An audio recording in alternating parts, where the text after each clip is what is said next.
आप हरियाणा के news channel है 24, आपको बता देता हूँ। जब चुनाव हुआ हरियाणा में तो दुष्यंत चौटाला जी हैं, भाजपा विरोधी थे, किसानों को तमाम तरह से बात करी, चुनाव में 10 सीट आ गई। किस प्रकार से उन्होंने भाजपा को समर्थन कर दिया। ऐसे हमारे देश के दोगले नेता जो हमारी जनता को, किसानों को गुमराह करते हैं, फिर कहते हैं जीन्स पहन के आ गया, तू खालिस्तानी है। अबे तू कौन है जिसने हमारी जनता का वोट बेचा? तुझे भाजपा विरोधी वोट मिला था, तू भाजपा के साथ कैसे गठबंधन कर गया, जिसकी कीमत आज ये किसान चुका रहा है। जो सड़कों पर है उसे खालिस्तानी कहा जा रहा है, देशद्रोही कहा जा रहा है। आप देख रहे हैं हरियाणा न्यूज 24, जहां हर खबर मिले सच के साथ। आपसे ही जानता हूँ, चलो मैं आप बता दीजिए, पहले आपसे जानते हैं हम। भाई साहब, अब सर एक मिनट, पीएम केयर फंड में फंडिंग किसने की है? किसने की है पीएम केयर फंड में फंडिंग? प्रधानमंत्री मोदी जी कह रहे हैं जो लोग पीएम केयर फंड में फंडिंग करने वाले थे ना, वही हमारे देश में फंडिंग कर रहे हैं। और मैं आपको बता देना चाहता हूँ, ये किसानों ने देश आत्मनिर्भर किया है। अब जीन्स के ऊपर बात करके इन गाड़ियों को दिखा के गुमराह मत करो देश को। जो नरेंद्र मोदी जी 8,500 करोड़ के विमान में घूम रहे हैं, वो इन किसानों की मेहनत पे घूम रहे हैं। जब लॉकडाउन हुआ था तो नरेंद्र मोदी भारत के प्रधानमंत्री ने तो हाथ खड़े कर लिए थे। इन किसानों ने ही देश के नागरिकों को, जो भूखे प्यासे थे ना सड़कों पे, उन लोगों को इन लोगों ने पाला था। और हमारे जो गुरुद्वारे हैं ना, भैया बात सुन लो पहले, जिस सिख समुदाय को आज इस देश में आतंकवादी और खालिस्तानी कहा जा रहा है, मुझे गर्व है कि मेरे भारत में सिख समुदाय वो समुदाय है जिससे ज्यादा दान करने वाली कोई जाति और कोई धर्म नहीं है। लोग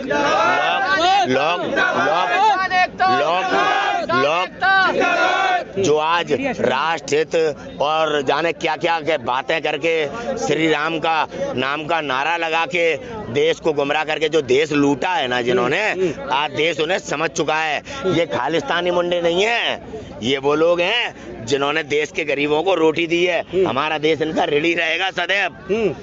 हिंदुओं का देश कहते हैं, हिंदू राष्ट्र बनाएंगे। क्या किया लॉकडाउन में लोगों के लिए, जब गरीब सड़क पर मर रहा था? अरे लोग जो मदद करना चाह रहे थे उन्हें मदद नहीं पहुंचाने दे रहे थे आपके प्रधानमंत्री और ये भारत सरकार। मैं आपको बता देना चाहता हूं, वो लॉकडाउन एक क्रोनोलॉजी थी जिससे ये परखा गया कि अब देश के नागरिक भुखमरी से मरेंगे तो इनका कौन है। सिख समुदाय ने लंगर चला के गरीबों को रोटी दी, किसानों ने उन गरीबों को, मजदूरों को सहारा दिया जो भुखमरी से शिकार हो रहे थे, मर रहे थे। अब मोदी को मालूम पड़ गया कि भाई देश की ताकत तो किसान है, तो अब कैसे देश को खत्म किया जाए। तो हम लॉकडाउन में लोगों की मदद कर रहे थे। अडानी जी पटरियां बिछा रहे थे, अडानी जी गोदाम बना रहे थे। Chronology divide and rule. तो जो देश की जो ताकत है किसान, देखो जब देश आजाद हुआ हमने आत्मनिर्भर किसानों ने किया, कोई फैक्ट्री नहीं थी देश में, ठीक है। हमारे देश में अनाज भी बाहर से लाया गया था देश की जनता को खिलाने के लिए जब देश आजाद हुआ था। ये किसानों ने अब क्या है, किसानों के हाथ काटे जा रहे हैं। 1 बीघा 2 बीघा 10 बीघा 15 बीघा वाले किसानों को कॉन्ट्रैक्ट के माध्यम से खत्म करने का आज एक कानून बनाया गया है, इसलिए देश विरोध कर रहा है। ये खालिस्तानी नहीं है। खालिस्तानी है तो मेरा अजीत डोभाल जी से निवेदन है, NIA और तमाम इंटेलिजेंस है, आओ अरेस्ट करो। अगर ये खालिस्तानी है तो पहले छाती पे गोली से राजपूत के मार देना, तब इस खालिस्तानी को उठा के ले जा पाओगे। ये देश की आवाज है। किसान का चरित्र ना जाति से ना धर्म से। किसान वो है जो अपने कंधे पे हल लगा के कंधे पे रख के चलता है। इनके माँ बाप ने खेतों में पसीना बहाया है, अपने माँ बाप की संघर्ष परिश्रम से आज ये गाड़ी में घूम रहे हैं। जो 2 कौड़ी का आदमी जो चाय वाला बन के देश लूट ले गया, वो हमसे कह रहा है कि गाड़ी कहाँ से आई? अरे मेहनत से। ये छत्तर ये कौन है? सुनो, ये छत्तर ये कौन है? महाराणा प्रताप के वंशज भी मैदान में कूद चुके हैं। ये मेरे महाराणा प्रताप ने 800 साल पहले, वो मुगल जब आए थे ना हमारे देश पे आक्रमण करने, हमारी मातृभूमि पे हमला किया था। राजपुताना क्या है? अपने मान सम्मान स्वाभिमान की विचारधारा को कहते हैं राजपुताना। जो व्यक्ति अपने, चाहे मुसलमान हो, चाहे हिंदू हो, चाहे सिख हो, चाहे ईसाई हो, जो व्यक्ति अपने मान सम्मान के लिए लड़ता है उसे राजपुताना कहते हैं। किसी छत्री यत्री इनका राजपुताना नहीं है। एक बाल्मीकि समाज का व्यक्ति अगर अपने मान सम्मान के लिए लड़ता है तो वो राजपूत है। याद रखना, ये 2 कौड़ी के लोग गुमराह करते हैं। अरे गुरु गोविंद सिंह जी वो थे जिन्होंने, जब ब्राह्मणों के जनेऊ उतरवाए जा रहे थे ना 40 किलो, जब तक जनेऊ नहीं उतरवा देगा औरंगजेब, तब तक वो रोटी नहीं खाता था, तब मेरे गुरु गोविंद सिंह जी और उनके बच्चों ने कैसा बलिदान दिया है। आय हाय, आज इस मातृभूमि की रक्षा में जो ये नौजवान खड़े हैं, हम हैं महाराणा, हम हैं गुरु गोविंद सिंह जी। और ये जो कोठियों में बैठ के आज हमें आप खालिस्तानी कह रहे हैं, इनकी आतंकवादी साध्वी प्रज्ञा सिंह ठाकुर संसद में बैठी है। पहले इनके मुंह देख लो, इनकी औकात देख लो। हम तो किसान हैं, हम तो किसान हैं। इन्हें देखो, इन्हें देखो, इन्हें देखो, इन्हें देखो, सुनो, इन्हें देखो। जो देवेंद्र सिंह जिसने हमारे देश में संसद पे हमला किया और तमाम जिस आतंकवादी बनाया गया अफजल गुरु को, उस अफजल गुरु ने कहा सुप्रीम कोर्ट से कि ये जो आपका देवेंद्र सिंह है ये मुझे लाया था, किसने आवाज दबाई? अगर वो आवाज ना दबाई गई होती तो पुलवामा में 44 सैनिक मेरे शहीद ना होते। जवाब देइए मोदी की, कैसे मेरी वो ब्लड प्रूफ बस टारगेट की गई, आज जवाब नहीं है। कैसे RDX पहुंचा, आज जवाब नहीं है। वोट मांगने मोदी रो रो के वोट मांग रहा था, घर में घुस के मारेंगे। इस मोदी को यही नहीं पता था हमारे ऊपर हमला किसने किया। अब जब ये लॉकडाउन लगा तब वहाँ की पार्लियामेंट से हमारे पास सबूत आया कि हमला इमरान खान ने करवाया था। हमारी NIA फेल, गृह मंत्रालय फेल, मोदी फेल। अपनी नाकामी छुपाने के लिए किस प्रकार से हमें और आपको बांट कर लड़ा रहा है। कोई खालिस्तानी नहीं है इस भारत में, आज़ादी के खिलाफ केवल यही है संघी। और मेरा चैलेंज है, ये बिल हम वापस करा के रहेंगे चाहे हमारी जान चली जाए। हम ना तो पुलिस वाले पे हाथ उठाएंगे, ना आर्मी पे हाथ उठाएंगे। ये पुलिस वाले समझें, ये आर्मी समझें, हम देश के नागरिक हैं, हम देश के नागरिक हैं, अपने अधिकार के लिए लड़ रहे हैं। अगर संविधान इजाजत देता है पुलिस वालों को कि तुम हम पे गोली चलाओ, छाती तुम्हारी भाइयों की खुली, हम तुम पे हाथ नहीं उठाएंगे। नाम सेना पे हाथ उठाएंगे, नाम सेना पे हाथ उठाएंगे। भारत माता की जय, भारत माता की जय, वंदे मातरम। हमारे आंदोलन को, हमारे आंदोलन को, हमारे जय जवान, जय किसान, जय जवान, जय किसान, जय जवान, जय किसान। भारत एकता, भारत एकता। आज किसान क्या है, किसान क्या है? ना हिंदू मुसलमान सिख ईसाई, किसान कोई नहीं है। किसान वो है जो अपने कंधे पे हल रखता है और खेती जोतता है। अब अंबानी जी पे 1000 बीघा है, लेकिन वो किसान नहीं है। किसान कौन है? जो अंबानी जी के खेतों में गेहूं बोता है और काटता है और लोड करता है, मंडी तक पहुंचाता है, कीमत अडानी वसूलता है। अब वो बिल लागू कर दिया है। अगर आप मानो चलो किसान विरोधी जो ये बिल है जिसका हम विरोध कर रहे हैं, अगर ये हमारे हित में है तो उद्योगपतियों का क्या काम है? आज तक 73 साल आज़ादी के हो गए। टमाटर, प्याज, आलू जो आम जनता की जरूरत की चीज़ें हैं, उन चीज़ों के स्टॉक पे पाबंदी थी, उन चीज़ों के रेट पे पाबंदी थी। ठीक है, अब उद्योगपति आ गए तो सारी पाबंदियां खत्म। किसान के अधिकार उद्योगपति को क्यों? सबसे बड़ी बात ये है, गुमराह सरकार कर रही है। आज देश के किसानों की छुट्टियां, किसान है जो 1 बीघा, 5 बीघा, 12 बीघा, 15 बीघा, इनकी जमीन को अपने उद्योगपतियों के हवाले कर्जे देकर कर्जे में जमीन छीन लेंगे। ये कानून पंडित जवाहरलाल नेहरू जी लागू कर रहे थे कि भाई ऐसा कॉन्ट्रैक्ट कानून से किसानों का भला हो जाएगा। उस समय चौधरी चरण सिंह जैसे नेता थे, किसान थे वो, ये देश का किसान जानता है चौधरी चरण सिंह जी किन के नेता थे। ये तो मैं नहीं बहलाला किसी को। चौधरी चरण सिंह जी ने नेहरू को बताया कि नेहरू जी हमारे देश में जमीन के पीछे भाई भाई को गोली मार देता है, तो ये कानून हमारे देश में कामयाब नहीं होगा। तो तुरंत पंडित जवाहरलाल नेहरू ने इस कानून को खट्टे में डाल दिया। आज उद्योगपतियों ने प्रचार करके मोदी को प्रधानमंत्री बनाया। ये देश जानता है, वरना अडवाणी होते। बहुत सही जी, क्या कहेंगे? 2 शब्दों में। जब मोदी जी बोलते हैं कि मेरा 56 इंच का सीना है, तो आज किसान भाइयों के बीच में मोदी जी आते क्यों नहीं है? मोदी जी पहुंच जाते हैं पाकिस्तान, कहते हैं मैं भाइयों बहनों मैं 56 इंच का सीना लेके आया हूँ, मैं 56 इंच का सीना लेके आया हूँ। आप मुझे जिस चौराहे पे बुलाओगे मैं आपका तावेदार हूँ। आज मोदी जी हमारे बीच क्यों नहीं आते? अगर एक अमित शाह के लड़के की 50,000 की कंपनी 50,000 करोड़ में तब्दील हो जाती है, तो ये किसानों के क्या हक नहीं है कि जींस की पैंट पहनना, टी शर्ट पहनना, गाड़ी में चलने की औकात किसान की नहीं है क्या? हम भी पहन सकते 10,000 का जूता हम कमाना जानते हैं, हम किसान मेहनत करना जानते हैं, अपने खेत में पानी लगाना जानते हैं, तो जूता पहनना भी जानते हैं। मोदी जी बोलते हैं कि मेरा 56 इंच का सीना। अरे आ जाओ ना हमारे किसान भाइयों के बीच में, हमारे बीच में आके बैठ के तो देखो। अडानी अंबानी के घर जाके आप दावत खाते हो तो हमारे बीच में खा के देखो ना, पता चलेगा आपको 56 इंच का सीना क्या होता। ये तो मजदूर और किसान जानता है कि 56 इंच का सीना क्या होता है। चीर के देखोगे तो खून निकलेगा और फाड़ के देखोगे तो दिल निकलेगा। ये किसान का सीना है, किसी का नहीं है, ये नेताओं का सीना नहीं है, ये किसान का सीना है। हमारा हम किसानों का 17,000 करोड़ रुपया भारत सरकार पे है जो दे नहीं पा रही है। अंबानी का 3.5 लाख करोड़ रुपया माफ, ठीक।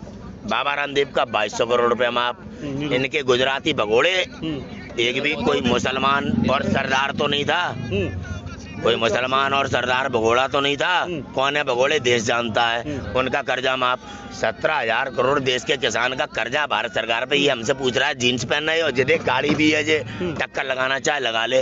हम लगाने को तो, किसान गरीब नहीं है अगर किसान नाम है। किसान वो देश की ताकत है जिसने इस देश को आत्मनिर्भर किया है। ये जीन्स के नाम पे देश को गुमराह करना बंद कर दे। आज 1.5 किलोमीटर पे आया कौन, उत्तर प्रदेश का मुख्यमंत्री योगी बाबा किसानों के हालचाल पूछने आया है। ये सन्यासी है, भगवा धारण करे हुए है, हिंदू मुसलमान को लड़ाता है, लव जिहाद पे कानून बनाता है।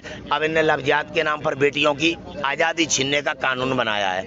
आज हमारे देश में इस संविधान ने हमारी बेटियों को, बहनों को, माताओं को ये अधिकार दिया कि वो IPS बन सकती है घर से बाहर निकल के, वो DM बन सकती है घर से बाहर निकल के। ये लोग आज हिंदू राष्ट्र के नाम पर हमारी बहन बेटियों की आज़ादी छीनना चाहते हैं, जिस आज़ादी को गांधी ने दिलवाया। गांधी ने जब आज़ादी की लड़ाई लड़ी तब ये हमारे खिलाफ थे। इन्होंने सन 2000 तक हमारे देश में तिरंगे को नहीं मान किया। ये आज इन्हें खालिस्तानी कहते हैं, इन मुंडों को। ये क्या देश विरोधी हैं? अरे जो लोग आतंकवादियों के साथ खड़े हैं, जो लोग बलात्कारियों के साथ खड़े हैं, अभी वाल्मीकि समाज की बेटी को जलाया उत्तर प्रदेश में, 8 पुलिस वाले मारे गए। गृह मंत्री की ना आंख में कोई बात आई ना कुछ। अब बंगाल के नाम पर राजनीति कर रहा है। अभी दिल्ली में दंगे कराने वाला कौन था? बुलंदशहर में सुबोध सिंह एक SI हैं, उनकी गौरक्षा के नाम पे हत्या कर दी गई। हत्या करने वाले बजरंग दल के आदमी, हिंदू परिषद के आदमी, इन लोगों के खिलाफ कार्रवाई नहीं करते। ये खालिस्तानी है। अरे किस प्रकार से देश को डिवाइड एंड रूल के अंग्रेजों के नियम से तोड़ रहे हैं ये संघ और भाजपा के लोग। ये भारत के प्रत्येक नागरिक को सोचने समझने की जरूरत है। हमें आज़ादी फालतू में नहीं मिली। भगत सिंह ने 23 साल की जवानी में बलिदान दिया था कि इस देश का नौजवान आज़ादी से जिए। सुभाष चंद्र बोस ने अपने इस देश के नौजवानों के भविष्य के लिए अपने बलिदान और त्याग दिए। जब हमारे नेता कहे जाते थे सुभाष चंद्र बोस जी, जब उनने अपनी आज़ाद हिंद फौज बनाने के लिए जब लोगों को जोड़ा तो तमाम मुसलमान माताओं ने अपने बेटे दान में दिए थे कि ले जा सुभाष चंद्र बोस, ये आज़ादी में मारे जाएंगे तो मेरी छाती फूल जाएगी। ये है देश भारत। ये डिवाइड एंड रूल करने वाले लोग, ये डिवाइड एंड रूल करने वाले लोग आज देश को लूट चुके हैं। धर्म के नाम पर देश को लूटा गया है। आज जनता को समझना है, कभी कांग्रेसी देश विरोधी, कभी सपाई देश विरोधी, कभी भाजपाई देश विरोधी, आज किसान आतंकवादी हो गया। इनके पास कौन सा सर्टिफिकेट है भाई जो आतंकवादियों को संसद में ले जाएं? नाथूराम गोडसे के हत्यारे को राष्ट्रवादी कहें। ऐसे देश के गद्दारों को आज पहचानने का वक्त है। ये देश का मामला है, जिस देश में सभी जाति और धर्म के लोग रहते हैं। ये भारत है। इस भारत को लुटेरों ने लूटा। ये सोने की चिड़िया है। धर्म के नाम पर लूटा, जातिवाद में बांट कर लूटा। आज बाबा भीमराव अम्बेडकर के संविधान की रक्षा करने के लिए देश के नागरिक को अपनी इन मर्यादाओं को तोड़ना होगा। जातिवाद जैसे जहर को, इनको तोड़ना पड़ेगा और अपने आज़ादी के अधिकार को बचाने के लिए संविधान की रक्षा करनी है। और जो ये नई संसद, अरे जिस संसद को मेरे देश के आज़ाद देश के नागरिकों ने बनाया, उस संसद को आपने आज टारगेट कर दिया। हमारे किसानों की आवाज़ को आप सुन नहीं रहे। कहीं संसद का उद्घाटन कर रहे हो, कहीं किसी चीज़ का उद्घाटन कर रहे हो। किसान की दोगुनाई करने का वादा किया, आज किसान यहाँ सड़क पे है। क्यों नहीं आए आदित्यनाथ योगी? और आज किसानों के बीच मैं बता देना चाहता हूँ, बाबा टिकैत, महेंद्र सिंह टिकैत वो आदमी हैं जिन्होंने किसान की आवाज़ को उठाने के लिए अपने जीवन को पूरा समर्पित किया है। आज ये महेंद्र टिकैत सिंह की फौज है जो हिंदू मुसलमान सिख ईसाई के रूप में आज अपने अधिकार लेने आई है। हमें बांटने का साहस मत करना। आज अगर ये है तो ये भी टिकैत हैं, ये भी टिकैत हैं। हम गुरु गोविंद सिंह जी हैं। हाँ, हम आज न्याय के लिए लड़ रहे हैं। हमें बांटने का साहस मत करना।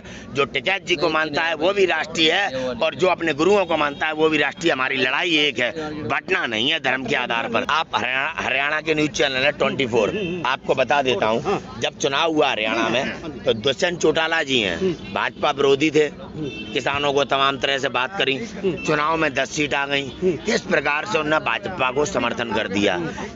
ऐसे हमारे देश के दोगले नेता जो हमारी जनता को, किसानों को गुमराह करते हैं, फिर कहते हैं जीन्स पहन के आ गया तू खालिस्तानी है। अबे तू कौन है जिसने हमारी जनता का वोट बेचा? तुझे भाजपा विरोधी वोट मिला था, तू भाजपा के साथ कैसे गठबंधन कर गया जिसकी कीमत आज ये किसान चुका रहा है।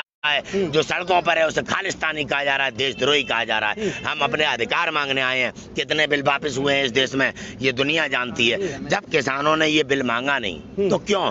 क्योंकि उन्हें मालूम पड़ गया ना, जब लॉकडाउन किया गया सरकार ने हाथ खड़े कर लिए, सरकार ने मदद नहीं करी तो मदद करी थी इन किसानों ने।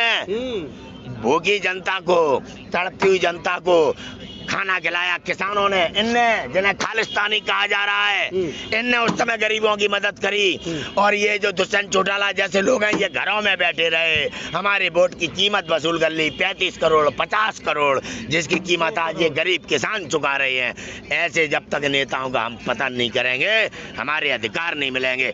और आज ये आग लग चुकी है। अधिकार, मान सम्मान, स्वाभिमान की लड़ाई आज किसान लड़ रहा है। ये अपने अधिकार लेके यहाँ से नहीं जाएगा। बाबा टिकैत का आशीर्वाद प्रत्येक किसान संगठन के साथ है। इसमें जातिवाद और धर्म मत मिला देना। बाबा टिकैत वो किसान नेता है जो किसानों के लिए लड़ता है, चाहे किसी भी जाति का संगठन हो। बाबा टिकैत उसके साथ खड़े हुए हैं और हमारा संरक्षण कर रहे हैं। तुम गोली मारो, हम खाने के लिए तैयार हैं, लेकिन अपने अधिकार लेकर ही जाएंगे। आप देख रहे हैं हरियाणा न्यूज 24, जहां हर खबर मिले सच के साथ।